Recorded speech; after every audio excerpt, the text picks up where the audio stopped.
প্রিয় শিক্ষার্থীরা, আশা করছি তোমরা সবাই ভালো আছো।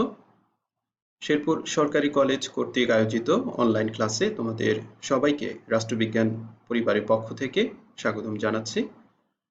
আজকে তোমাদের সাথে অনলাইন ক্লাসে যুক্ত হয়েছি আমি মোহাম্মদ আল আমিন, প্রভাষক রাষ্ট্রবিজ্ঞান, শেরপুর সরকারি কলেজ, শেরপুর। আজকে আমরা পৌরনীতি ও সুশাসন দ্বিতীয় পত্রের প্রথম অধ্যায় থেকে আলোচনা করব।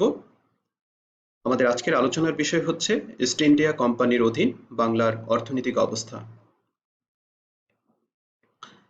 এই আলোচনা শেষে শিক্ষার্থীরা দ্বৈত শাসন ব্যবস্থা সম্পর্কে বর্ণনা করতে পারবে, বাংলায় দ্বৈত শাসন ব্যবস্থার প্রভাব নিয়ে আলোচনা করতে পারবে, চিরস্থায়ী বন্দোবস্ত সম্পর্কে ব্যাখ্যা করতে পারবে, বাংলায় চিরস্থায়ী বন্দোবস্তের প্রভাব আলোচনা করতে পারবে। প্রিয় শিক্ষার্থীরা, শুরুতেই আমরা দ্বৈত শাসন ব্যবস্থা নিয়ে আলোচনা করব। অর্থাৎ ইস্ট ইন্ডিয়া কোম্পানির অধীন আমরা যদি বাংলার অর্থনৈতিক অবস্থা নিয়ে আলোচনা করতে চাই, তাহলে যে বিষয়গুলো নিয়ে আলোচনা করতে হবে সেক্ষেত্রে প্রথমেই আসবে দ্বৈত শাসন ব্যবস্থা। দ্বৈত শাসন ব্যবস্থার ইংরেজি প্রতিশব্দ হচ্ছে ডায়ার্কি। এটি দুটি গ্রিক শব্দ থেকে এসেছে। গ্রিক শব্দ ডি এবং আর্কিয়া, এই দুটি শব্দ থেকে ইংরেজি ডায়ার্কি শব্দটির উৎপত্তি হয়েছে। গ্রিক শব্দ ডি অর্থ ডাবল এবং বা দুই, এবং আর্কিয়া শব্দটির অর্থ হচ্ছে রুলার বা শাসক। তাহলে আমরা যদি এটার উৎপত্তিগত অর্থ ব্যাখ্যা করার চেষ্টা করি, তাহলে এই সংজ্ঞাটি দাঁড়াচ্ছে এরকম: একটি রাজ্য বা রাষ্ট্রে একই সাথে দুটি কর্তৃপক্ষ বা দুইজন শাসকের উপস্থিতি বা শাসনকে দ্বৈত শাসন ব্যবস্থা বলা হয়ে থাকে। শিক্ষার্থীরা, তোমরা খেয়াল করবে এখানে যে মূল বিষয়টি আছে যে দুটি কর্তৃপক্ষ বা দুইজন শাসক, অর্থাৎ একটা রাষ্ট্রে একই সাথে যে বিষয়গুলো নিয়ে সিদ্ধান্ত গ্রহণ করা হয় সেই সিদ্ধান্ত গ্রহণের ক্ষেত্রে দুইজন কর্তৃপক্ষ বা দুইজন ব্যক্তি এখানে মূল ভূমিকা পালন করে থাকেন, এবং এই দুই কর্তৃপক্ষ বা দুইজন শাসক যদি উপস্থিত থাকে বা শাসন করার ক্ষেত্রে সিদ্ধান্ত গ্রহণ করে থাকে, তাহলে তাদেরকে সহযোগী শাসক বলা হয়ে থাকে। এ পর্যায়ে আমরা একজন ব্যক্তির সাথে পরিচিত হব। তোমরা একজন ব্যক্তির ছবি দেখতে পাচ্ছ, তার নাম হচ্ছে রবার্ট ক্লাইভ। রবার্ট ক্লাইভ ছিলেন মূলত ইস্ট ইন্ডিয়া কোম্পানির একজন সেনাপতি, এবং 1757 সালে পলাশীর প্রান্তরে নবাব সিরাজউদ্দৌলাকে পরাজিত করার মধ্য দিয়ে ইস্ট ইন্ডিয়া কোম্পানি ভারতীয় উপমহাদেশের শাসন ক্ষমতার কেন্দ্রবিন্দুতে চলে আসে, এবং এই যুদ্ধে রবার্ট ক্লাইভই মূল ভূমিকা পালন করেছিলেন।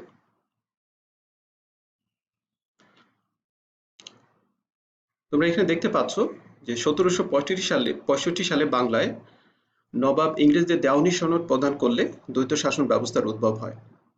এখানে লক্ষণীয় হচ্ছে একটি শব্দ আছে দেওয়ানি। এই দেওয়ানি শব্দটির অর্থ হচ্ছে ভূমি বা রাজস্ব সংক্রান্ত বিষয়। তার মানে দাঁড়াচ্ছে যে ইংরেজরা 1765 সালে বাংলায় ব্যবসা করার পাশাপাশি ভূমি বা রাজস্ব সংক্রান্ত যে বিষয়গুলো রয়েছে সেই সংক্রান্ত বিষয়ে তারা সিদ্ধান্ত গ্রহণ করার অধিকার লাভ করে, আর যার ফলে এখানে একই সাথে দুটি কর্তৃপক্ষের সৃষ্টি হয়। তাহলে তোমরা এখানে খেয়াল করলে দেখবে যে কিভাবে দুটি কর্তৃপক্ষের সৃষ্টি হয়েছিল। এখানে দ্বৈত বলতে দুটি ব্যক্তি বা কর্তৃপক্ষকে বোঝানো হচ্ছে। এদের একজন হচ্ছেন নবাব এবং আরেকজন হচ্ছেন কোম্পানি বা কোম্পানি কর্তৃক নিয়োগকৃত যে কোনো ব্যক্তি। আর শাসন মানে হচ্ছে সিদ্ধান্ত গ্রহণ করা, আর রাষ্ট্রের যে সিদ্ধান্ত গ্রহণ করা হয়ে থাকে তার মধ্যে নবাবের অধীনে ছিল বিচার ও শাসন সংক্রান্ত বা দৈনন্দিন বিভিন্ন দায়িত্ব পালন, আর কোম্পানির অধীন বা কোম্পানি কর্তৃক নিয়োগকৃত ব্যক্তির অধীনে ছিল রাজস্ব ও দেশ রক্ষা সংক্রান্ত বিষয়টি।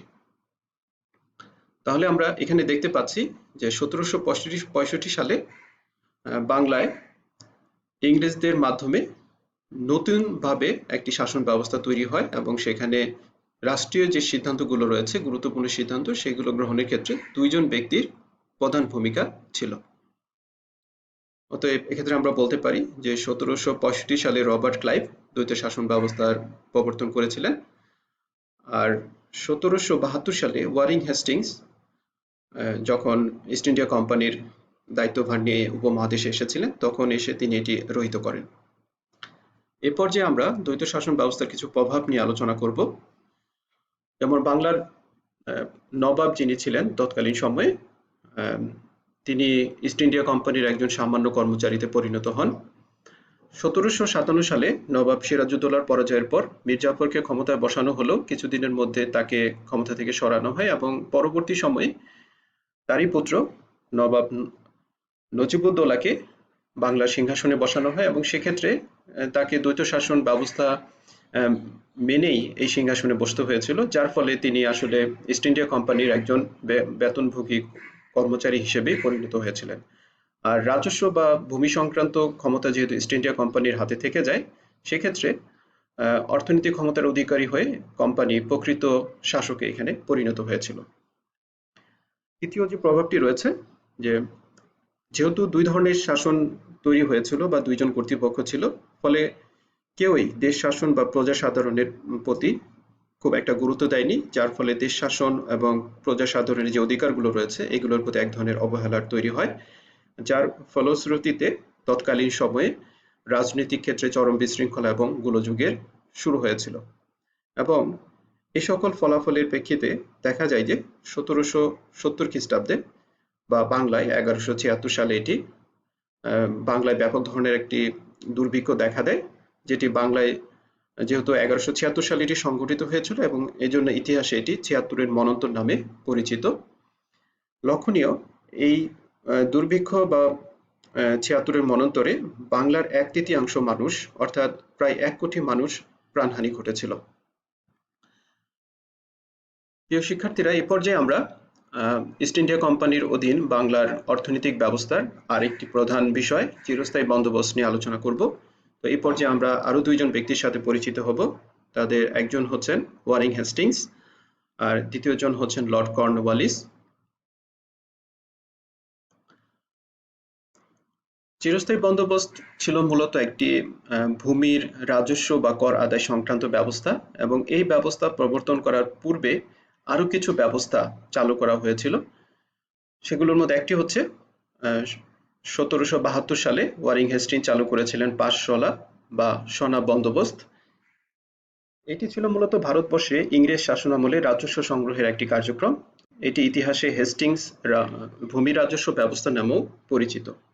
এই ব্যবস্থার অধীন ইংরেজদের প্রতিনিধি হিসেবে জমিদাররা কৃষকদের কাছ থেকে যে রাজস্ব আদায় করত তার 9 কোম্পানিকে হস্তান্তর করত। পরবর্তী সময়ে ওয়ারিং হেস্টিংস নতুন একটি কমিশন গঠন করেন, কিভাবে আরো ভূমি কর নতুন করে আদায় করা যায় বা এটি কিভাবে আরো বেশি সংস্কার করা যায় সেই উদ্দেশ্যে তিনি একটি কমিটি গঠন করেন। এই কমিটিটির নাম ছিল অ্যামিনি কমিশন এবং এই অ্যামিনি কমিশন গঠিত হয়েছিল 1776 সালে। তারা 5 দফা একটি প্রস্তাব দিয়েছিল, যে প্রস্তাবের প্রেক্ষিতে ব্রিটেনের কোর্ট অফ ডিরেক্টরস 1 বছরের জন্য নতুন একটি প্রস্তাব দেয় এবং পরবর্তীতে সেই প্রস্তাব অনুযায়ী বাংলায় 1 শলা বা 1 সনা বন্দোবস্ত চালু করা হয় 1777 সালে। এটিও মূলত ছিল কৃষকদের কাছ থেকে বা চাষীদের কাছ থেকে ভূমি কর বা ভূমি রাজস্ব আদায়ের একটি ব্যবস্থা। 1776 সালে লর্ড কর্নওয়ালিসকে চিরস্থায়ী বন্দোবস্ত ব্যবস্থা চালু করার জন্য বা এটিকে বাস্তবায়ন করার জন্য তাকে ক্ষমতা দিয়ে পাঠানো হয় ভারতীয় উপমহাদেশে এবং তিনি এই লক্ষ্যে যখন কাজ শুরু করেন সেক্ষেত্রে তিনি তৎকালীন সময়ের প্রধান রাজস্ব উপদেষ্টা জন শোরের বাধার সম্মুখীন হন এবং তার সাথে এক ধরনের মতবিরোধ শুরু হয়, যার কারণে তিনিও শুরুতেই চিরস্থায়ী বন্দোবস্ত চালু করতে পারেননি।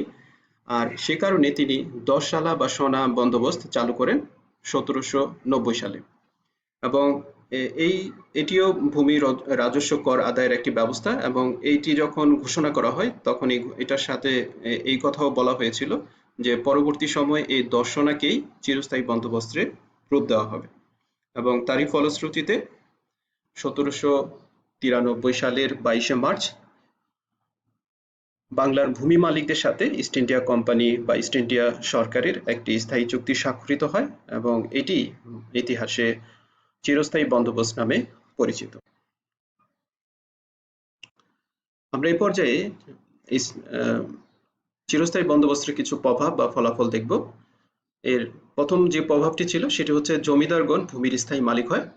মুঘল শাসনামলে মূলত ভূমির মালিক ছিল কৃষক বা চাষিরা, কিন্তু ইস্ট ইন্ডিয়া কোম্পানির এই চিরস্থায়ী বন্দোবস্তের ফলে চাষিরা জমির মালিকানা হারায় এবং জমিদারগণ এখানে ভূমির স্থায়ী মালিকানায় পরিণত হয় এবং এই সকল জমিদারদেরকে বার্ষিক একটি নির্দিষ্ট পরিমাণ খাজনা আদায় করতে হতো এবং যারা এই খাজনা আদায় করতে পারত তাদের ভূমির মালিকানা বংশানুক্রমেও বজায় থাকত।